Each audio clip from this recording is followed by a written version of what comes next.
Okay, let's talk about my favorite genre, romance. My love for romance novels actually started in a pretty random way. I was in the 8th grade and completely bored in my Algebra 1 class. I'd already finished my work, and we weren't allowed to do anything but just sit there or read. And of course, I didn't have a book with me. So this girl sitting next to me handed me a Jude Deveraux novel, and the cover was so cheesy, so stereotypical. The long-haired, muscular guy holding a woman with her bosom and in this dramatic embrace, and I almost didn't want to read it, but I was bored, so I gave it a shot.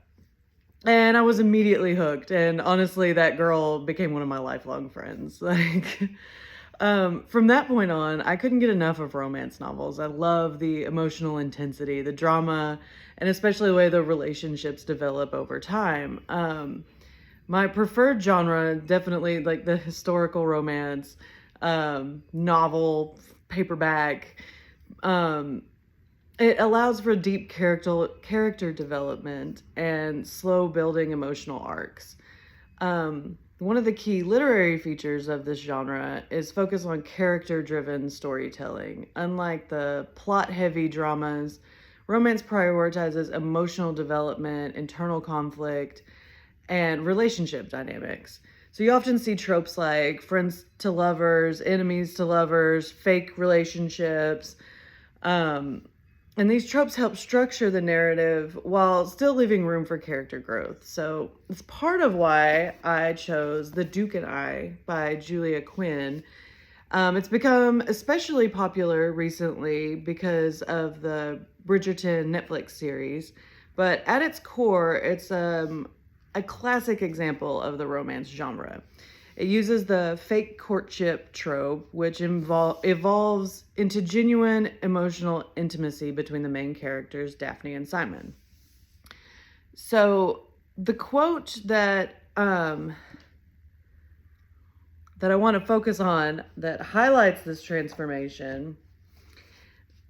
Sorry, I lost track in my notes. Describes how Daphne is observing Simon's behavior, and more importantly, how his emotional state changes around her. So on page 160, she says, and his eyes, everyone likened their color to ice when Daphne watched him converse with other members of society, and she could see why. Simon wasn't as loquacious, I don't know, I'm good at reading it, not saying it sometimes, with others as he was with her. His words were more clipped, and his tone was more rough, and his eyes echoed the hardness in his demeanor. But when they were laughing together, just the two of them, poking fun at some silly society rule, his eyes changed. They grew softer, gentler, more at ease. In her more fanciful moments, she almost thought they looked as if they were melting. She sighed, leaning more heavily against the wall. It seemed her more fanciful moments were coming closer and closer together these days. So, in the quote, Simon is described as cold and distant when interacting with society. His words are clipped, and his tone is rough, and his eyes are compared to ice. So this imagery creates a clear sense of emotional detachment and reinforces his characterization as guarded and reserved. The Duke is cold. But then there's the shift. When he's alone with Daphne, his demeanor softens. His eyes become gentler and more at ease. And Daphne even imagines that they look as if they're melting. And this is a great example of metaphor and imagery being used to symbolize emotional vulnerability. The melting of his eyes reflects the breaking down of the emotional barriers. This moment is important too because it illustrates the central element of the romance genre, emotional transformation. Simon isn't just falling in love, he's changing. His character arc is moving from emotional isolation to connection, and Daphne is the catalyst for that change. We also see internal conflict in Daphne's reaction because she describes her thoughts as fanciful, suggesting that she's aware of her growing feelings, but she's not really ready to confront them yet. This kind of internal hesitation is another hallmark of romance, builds tension and keeps readers invested in whether the relationship will actually succeed. Spoiler, most of them Overall, it captures, sorry, it's not just about two people getting together. It's about emotional intimacy, vulnerability, and personal growth. And honestly, that's why I've loved romance novels for so long. They take something as simple as a relationship and turn it into deeply emotional and meaningful journey, with almost always the happily ever after, which I also love. So now that I've talked about my own love for the romance genre, I want to shift a little and talk about a different genre. Someone who has a completely different literary preference, my husband. While I'm all about emotional storytelling and relationship-driven plots, his favorite genre is nonfiction, specifically history, and even more specifically, war narratives. One of his favorite books is We Few by Nick Brockhausen. It focuses on the U.S. Special Forces in Vietnam. And this is interesting because even though I'm a history major and I do find historical topics interesting, I don't naturally gravitate towards this kind of reading in my free time. Our preferences really highlight how different genres appeal to different readers based on what they value in the story itself. Like, for example, this passage, let me find it, from We Few is chapter 17, 148. Says, Fish has salvaged the hull of a 175 millimeter self-propelled gun carriage and stripped the gun off the top. He has made a dolly that attaches to the front that has 2 rows of 55-gallon drums attached in parallel that act as rollers. These we fill with water to give them weight. Behind the hull is an old-fashioned drag assembly like you would see on any Midwestern farm. The idea is that the rollers will have enough weight to detonate any mines above the tide mark, and the drag follows to pull any mines to the surface that may be defective or have too much sand in the firing mechanism to work. They're talking about improvising something to find landmines because they want to be on the beach. So when I read this, honestly, I kind of zone out. It feels very dense and very technical, and I have to really focus to follow what's happening. But my husband absolutely loves this kind of detail. He's engaged by the mechanical descriptions and the ingenuity being shown. So from a literary perspective, this passage uses very different techniques than what we see in romance novels like The Duke and I. Instead of figurative language and emotional imagery, this is technical diction and using an expository prose. The language is precise, it's functional, and it's focused on explaining the process rather than evoking emotion.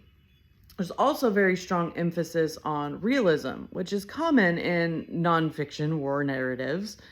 The detailed description of the machinery and the improvisation involved helps create this sense of authenticity. It allows readers to visualize exactly what's happening and appreciate the problem-solving skills that the soldiers are using.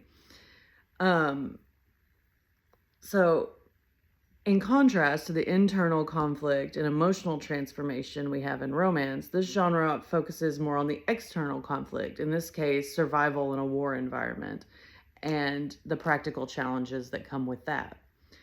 What I find really interesting about this is how it reflects different reader response experiences. In literary theory, reader response suggests like the meaning is created through the interaction of the text and the reader. So while I might read this passage and feel disengaged, he can read it, the exact same words, and find it fascinating and exciting. The appeal comes from the technical precision and the historical context and the insight into real-world problem-solving under pressure.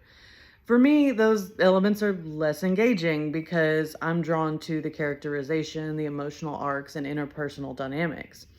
That doesn't mean that one genre is better than the other. It's just how these elements resonate with different audiences.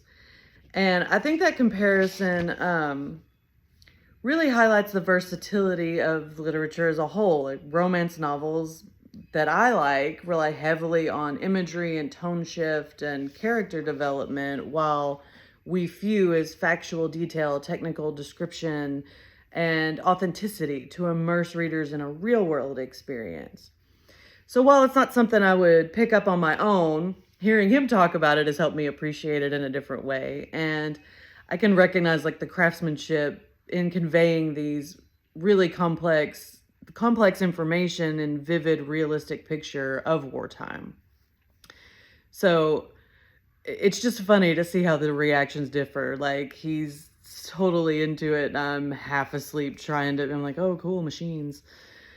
But that's what makes it so valuable. It exposes us to new perspectives and help us understand why the genres matter to different people. So I also want to talk about how we can use this understanding of genre and format to recommend books to others and maybe motivate people, young people, students, kids to read when they normally wouldn't. One of the main reasons that I chose The Duke and I is that it's got the wildly popular Netflix adaptation, Bridgerton.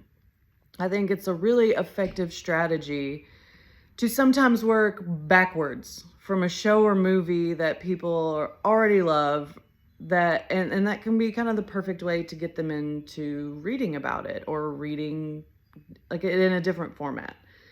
So if they're already invested in the world of Bridgerton, with the characters, the drama, the costumes, then recommending the original novel will give them a deeper experience. They get more internal monologue, more detailed characterization, and a closer look at the emotional development that defines the romance genre.